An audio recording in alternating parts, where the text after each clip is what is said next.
wabarakatuh. Apa kabar kalian anak-anakku semuanya? Baik, alhamdulillah.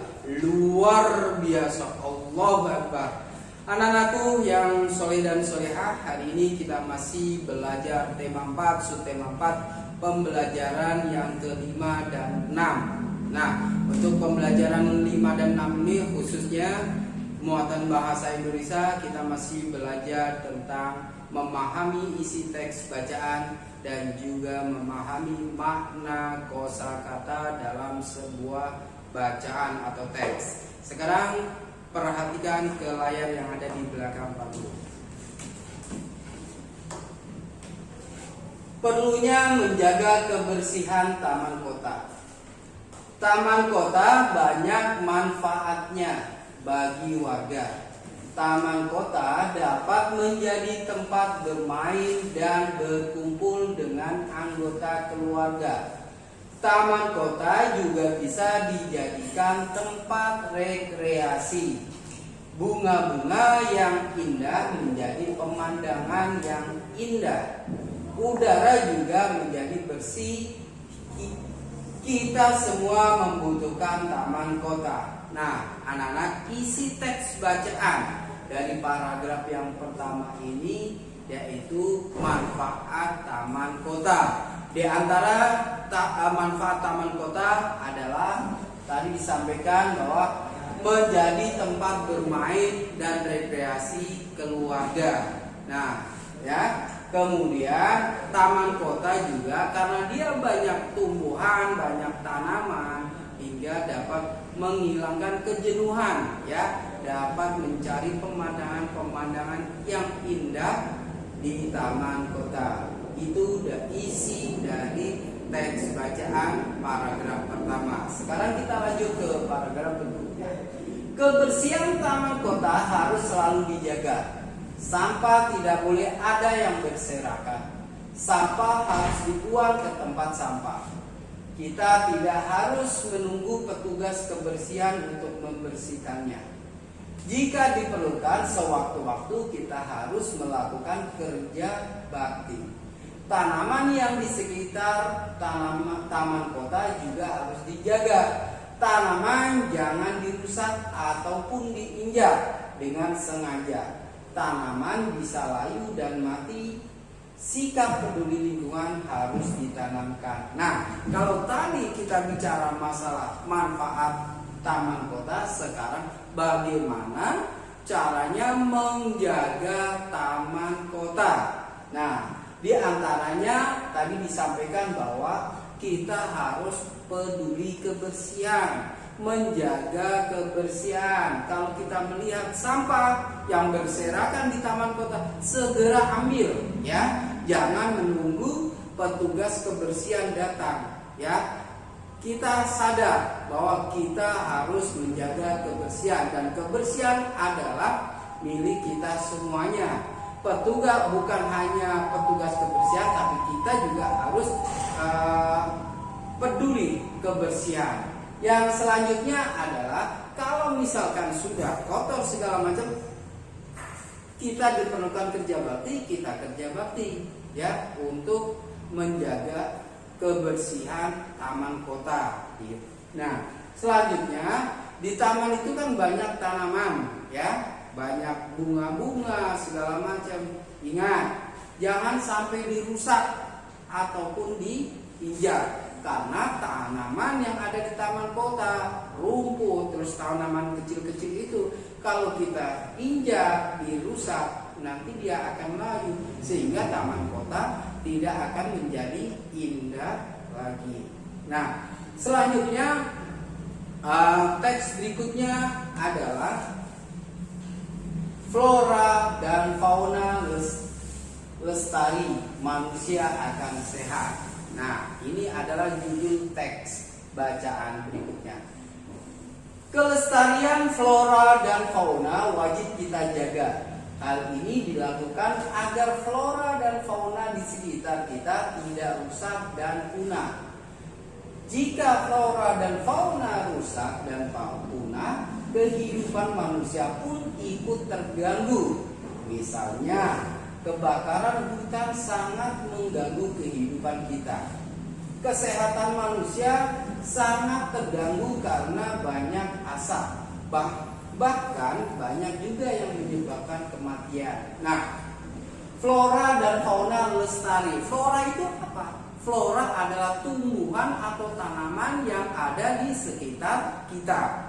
Ya, begitu juga fauna. Fauna adalah hewan atau binatang-binatang yang ada di sekitar kita. Jadi di situ kita harus menjaga dua-duanya, baik flora maupun fauna. Nah, caranya gimana? Kalau misalkan ada kebakaran hutan, kita harus selamatkan. Ya, mohon maaf, kalau flora dan fauna yang rusak, contohnya adalah kebakaran hutan. Nah, kebakaran hutan itu bisa mengganggu kehidupan manusia. Kok bisa, Pak? Bisa, karena kebakaran hutan itu mengeluarkan asap yang luar biasa. Dari asap itulah manusia akan terganggu pernapasannya. Ya, dengan terganggu pernapasan itu kalau tidak tertangani bisa menimbulkan kematian. Bukan hanya manusia, tapi faunanya juga bisa mati. Ya, itu isi dari teks paragraf pertama. Selanjutnya kita lanjut ke paragraf berikutnya. Banyak cara yang dapat dilakukan untuk melestarikan flora dan fauna di sekitar kita. Pembakaran dan penebangan hutan secara liar harus dihentikan. Perburuan hewan liar juga harus dihindari. Hutan akan tetap asri, hewan di hutan pun tidak punah.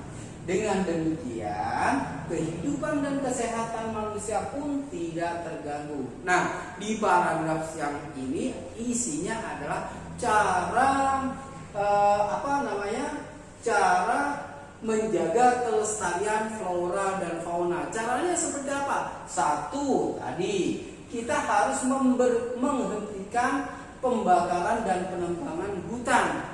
Ya, karena kalau hutan ditebang, ya, dibakar, semua akan rusak, ya, tanaman, tumbuhan, semua akan rusak. Tidak hanya itu saja, faunanya juga akan mati semuanya. Nah, yang kedua adalah perburuan, ya, hewan liar juga harus dihentikan. Dihentikan di stop. Kalau dulu zaman Pak Guru kecil, kita keluar rumah itu sudah banyak burung, ya, di depan rumah kita. Tapi semakin ke sini burungnya pada ditangkapin orang, dijual-jualin. Akhirnya apa? Kita keluar rumah dari itu saja susah nemu burung. Ya, yang ada burung yang sudah ditangkap, yang dimasukkan ke ke kandangnya itu dan jadi pajangan. Ya, oke, baik, itu saja anak-anak yang Pak Guru dapat jelaskan, yang dapat Pak Guru sampaikan. Setelah ini nanti akan dilanjut dengan pembelajaran muatan PPKN dengan Ibu Miftah. Terima kasih. Hai, ketemu lagi dengan Bu Miftah ya. Sekarang kita belajar PPKN untuk tema 4, subtema 4, pembelajaran yang ke-6 ya. Tadi kalian sudah belajar dengan Pak Solikin bahasa Indonesia tentang memahami isi teks. Ingat, memahami isi teks ya, cari kosakata yang susah, kamu cari maknanya dan pelajari dengan sungguh-sungguh. Untuk PPKN kita masih belajar tentang olahraga, kemudian permainan yang membutuhkan kerjasama. Karena kemarin Bu Guru koreksi, Bu Guru lihat, Bu Guru amati, masih banyak yang masih bingung antara perbedaan olahraga dan permainan. Itu permainan tradisional ya. Untuk lebih jelasnya amati penjelasan dari Bu Miftah. Kerjasama dalam berolahraga dan bermain. Nih, contoh olahraga yang membutuhkan kerjasama tim. Ingat, tim atau kelompok jadi butuh apa? Kerjasama. Untuk ya sikap-sikapnya apa saja yang harus lakukan, kemudian dimunculkan dalam bekerja sama dalam tim, itu sudah pernah Bu Guru ajarkan dalam 2 pembelajaran yang lalu, sudah diulang 2 kali, jadi harus paham. Sekarang contoh olahraga yang membutuhkan kerjasama dalam tim yaitu sepak bola. Dalam sepak bola itu butuh 11 orang pemain. Nanti satu tim isinya 11 pemain. Satu sebagai penjaga gawang, yang satu sebagai pemain. Kemudian dalam voli itu ada 6 ya.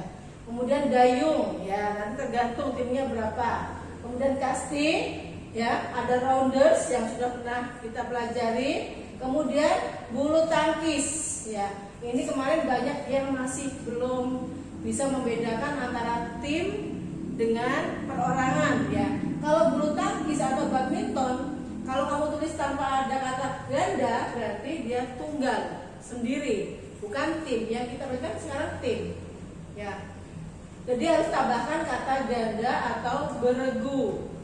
Kemudian yang G, tenis meja. Kalau tenis meja saja berarti itu satu orang atau perorangan. Tapi kalau dalam tim berarti harus tambahkan kata ganda atau beregu. Jadi kemarin yang masih belum tepat bisa diperbaiki ya. Nanti pas ulangan, pas latihan sudah pinter. Kemudian kita belajar yang berikutnya, contoh permainan yang membutuhkan kerjasama tim. Ya, ini permainan tradisional. Kita lihat contohnya apa saja. Satu, galasin atau gobak sodor. Sama saja, cuma beda istilah ya. Itu ada tim yang biasanya berisi atau berjumlah bisa 6 bisa 8 orang ya. Kemudian bentengan, jadi ada 2 kubu, 2 tim yang saling ya bersaing untuk menduduki benteng lawan. Kemudian yang C, bakiak tandem atau bakiak yang bisa 3 orang, 4 orang ya, karena tim. Kemudian D, ular naga ya, ada jadi penjaga aja, jadi ularnya itu berbaris yang panjang. Kemudian yang E, tarik tambang, butuh 2 tim yang saling mengadu kekuatan fisik dengan cara menarik tambang yang besar. Kemudian yang F itu bola raja. Nanti kamu akan belajar dengan guru olahraga di sekolah bagaimana cara bermain bola raja ya. G yaitu lompat tali. Dalam bermain lompat tali butuh kerjasama kan, ada yang melompat, ada yang memegang tali 2 orang ya. Minimal ada 3 anak untuk bermain lompat tali. Kalau lebih banyak lebih seru lagi permainannya. Berikutnya ya, kerjasama dalam kehidupan masyarakat. Manusia itu sebagai apa? Makhluk sosial. Artinya apa? Dia tidak bisa hidup sendiri, pasti butuh orang lain ya. Maka kita harus juga bergaul dengan orang lain, mau kerjasama dengan orang lain, menjalin hubungan dengan orang lain ya di tempat kita tinggal, namanya lingkungan masyarakat. Kerja bakti mencerminkan sikap mau hidup bersama dengan warga sekitar. Tahukah kamu contoh sikap yang mau hidup bersama dengan orang lain? Nah, kita bisa amati dari gambar-gambar yang akan ditayangkan ya. Nih, contohnya apa ini nak? Ya betul. Ini rapat warga atau musyawarah warga. Biasanya di RT, di RW itu kan ya, mengadakan rapat untuk membahas tentang kondisi lingkungan sekitar. Misalnya ada yang terkena corona, nah bagaimana solusinya? Apakah diadakan penyemprotan disinfektan atau bagaimana kemudian membantu keluarga yang terkena musibah tadi ya, atau bisa juga untuk pemilihan ketua RT, ketua RW ya, diadakan rapat warga, musyawarah warga ya. Kemudian berikutnya sholat berjamaah, bisa di masjid atau di musola ya. Ini menunjukkan kebersamaan, mau bersama-sama dengan warga sekitar. Tapi ingat protokol kesehatan ya. Sholat di masjid atau musola, perhatikan protokol kesehatan ya, jaga jarak, memakai masker, terus apa? Pokoknya membawa asal dari rumah lebih aman. Kemudian berikutnya, contoh kegiatan mau hidup bersama dengan warga sekitar. Tadi kan gambar. Sekarang akan Bu Guru jelaskan lagi biar kamu lebih paham. Yang pertama, sholat berjamaah di masjid atau musola. Patuhi protokol kesehatan dan ketentuan di tempat ibadah, jangan semaunya sendiri. Kemudian yang kedua, musyawarah warga. bisa rapat RT, rapat RW ya. Atau bisa juga arisan RT itu ada di setiap lingkungan RT ya. Kemudian yang ketiga, kerja bakti membersihkan lingkungan. Biasanya diadakan pada saat hari libur, hari Sabtu atau Minggu, sehingga banyak warga yang ikut terlibat di situ demi menjaga kebersihan lingkungan sekitar tempat tinggal kita. Yang keempat, gotong royong membangun jalan kampung. Jalan kampung sudah pada bolong-bolong, berbahaya apabila nanti ada motor lewat atau orang jalan bisa tersandung atau bisa kejeblos, bahaya itu. Jadi dirapatkan ya, kemudian nanti diputuskan akan diadakan gotong royong membangun jalan kampungnya. Kemudian bagaimana biayanya kan dibicarakan di situ. Yang kelima, melakukan ronda malam. Untuk apa ini? Untuk menjaga keamanan lingkungan pada malam hari. Jadi warga kampung, warga desa itu bergantian untuk mengadakan ronda malam. Jadi bentuk piket ya, gantian. Nah, itu bentuknya kerjasamanya ya. Yang keenam, mengikuti perayaan hari kemerdekaan. Misalnya nih, dalam kondisi tidak pandemi, biasanya kan kita memeriahkan hari ulang tahun kemerdekaan secara meriah ya. Di situ ada panitianya, ada lomba-lombanya. Itu akan terdapat kebersamaan antar anggota masyarakat, baik panitianya, pesertanya atau penontonnya. Seru sekali ya nak ya, pernah kan? Nah, berikutnya akan Bu Guru jelaskan tentang sikap yang harus dimiliki agar terwujud kebersamaan dengan warga sekitar. Jadi kita sebagai anggota masyarakat tidak bisa bertingkah berperilaku semaunya sendiri. Ada sikap-sikap yang harus kita lakukan. Perbuatan apa yang kita lakukan itu harus sesuai ya. Kemudian apa saja nah ya? Pertama, mendahulukan kepentingan umum dibanding kepentingan pribadi.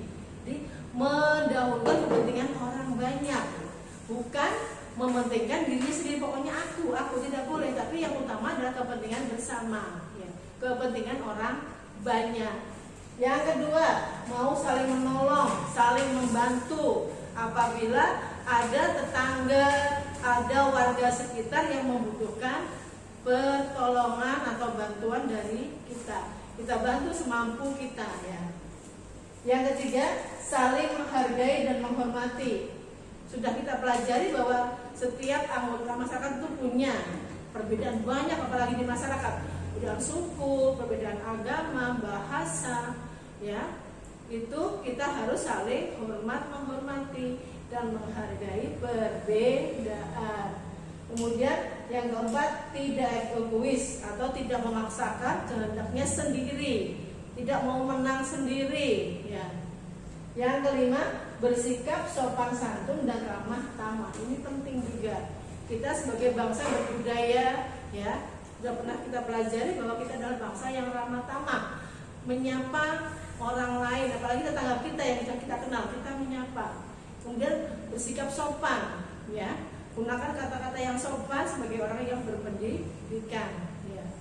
Itu saja yang sudah Guru jelaskan. Semoga kamu lebih memahami, kamu bisa fokus belajar dan lebih mengerti, kemudian diamalkan dalam kehidupan kita sehari-hari dalam lingkungan masyarakat. Terima kasih. Setelah ini kalian akan belajar dengan Bu Mariani, belajar matematika tentang pola bangun ruang. Semangat terus. Masya Allah, ketemu lagi anak-anak sama Bu Mati. Muatan matematika, masih dengan matematikanya ya. Semoga nggak bosan ya anak-anak ya. Nggak makin susah tapi makin menyenangkan, oke? Kita hari ini sudah masuk ke pembelajaran 5 dan 6. Itu artinya maka subtema kita selesai, tema kita juga selesai. Berarti siap-siap, besok kalian sudah harus latihan dan ulangan, oke? Nah, tadi di awal kalian sudah belajar dengan Pak Sodikin, masih tentang makna kosakata, terus teks bacaan. Nah, dilanjutkan sama Bu Miftah tadi dengan muatan PPKN, yaitu tentang kebersamaan saat bermain, olahraga, serta kebersamaan di masyarakat atau di sekitar warga sekitar. Nah, siapa yang masih suka melaksanakan kegiatan bersama di masyarakat. Nah, contohnya seperti apa nanti tadi sudah dijelaskan sama Bu Misa ya. Nah, sekarang kita akan masuk ke pembelajaran 5 dan 6 dalam muatan matematika. Sebenarnya pembelajaran ini masih sama dengan yang kemarin ya anak-anak ya.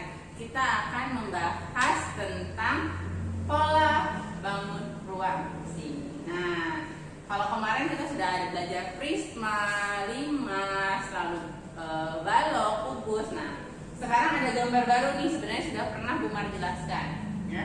Ini adalah apa? Masih ingat? Ini namanya prisma. Oke, prisma segi 5. Kenapa segi 5? Karena alasnya berbentuk segi 5. Yang ini apa? Ayo, ini bukan bola ya nak. Ini adalah tabung, cuman dia posisinya tidur. Nah, dan lebih pendek gitu ya. Jadi, nah ini tabung, ini juga tabung, tapi ini tabungnya berdiri ya. Bedanya ini tidur, ini berdiri, ini menyamping, ini lurus ke atas. Nah, sekarang lihat polanya. Di sini ada prisma, tabung menyamping, lalu tabung berdiri. Kira-kira kalau di sini ada tabung menyamping dan tabung berdiri, di sini apa nih? Setelah tabung ini harusnya atau sebelum tabung ini? Nah, coba kalian lihat gambarnya. Oh, ini udah ada. Dika sama nih, ini udah ada ini. Berarti sebelumnya di sini ada tabung yang ini dan prisma. Nah, kita munculkan ya. Nah, ingat. Nah, prisma kan. Lalu setelah prisma adalah tabung. Nah, sama kan nak? Tuh. Sama ya urutannya. Nah, nanti kalian di buku juga sama, hanya tinggal melengkapi. Kalau tabungnya menyamping atau tiduran seperti ini harus digambarnya seperti ini. Tapi kalau tabungnya berdiri harus berdiri. Jadi harus sesuai. Jangan tabungnya berdiri kamu bikin tidur. Tabungnya tidur kamu bikin berdiri ya. Jangan seperti itu ya anak-anak ya. Nah, diingat lagi baik-baik pembelajarannya, diulang lagi videonya, dipelajari semua materi yang sudah pernah diberikan ya. Mulai dari subtema 3, mulai dari tema 3 dan tema 4, karena itu yang akan menjadi bahan untuk PAS kalian ya anak-anak ya. Bahasa Indonesianya di tema 3 belajar tentang apa, di tema 4 belajar tentang apa, itu juga harus kalian pelajari ya. Dibaca lagi ulangan yang pernah dikasih, latihan-latihan ya, buku pena, buku tema, terutama buku tema dan video nih yang harus kalian simak ya anak-anak ya. Nah, supaya nanti PAS-nya kalian bisa mengerjakan dengan baik ya. Alhamdulillah pembelajaran kita selesai, tema kita selesai. Kalian sudah bersiap diri untuk ulangan latihan untuk PAS ya. Sampai ketemu lagi kita di semester yang kedua nanti ya, di tema yang kelima. Mudah-mudahan di semester 2 nanti kita sudah bisa bertemu secara langsung, sudah bisa bertatap muka ya anak-anak ya. Kita berdoa aja yang terbaik untuk diri kita dan untuk yang ada semua di sini ya. Alhamdulillahirabbil alamin. Wassalamualaikum warahmatullahi wabarakatuh.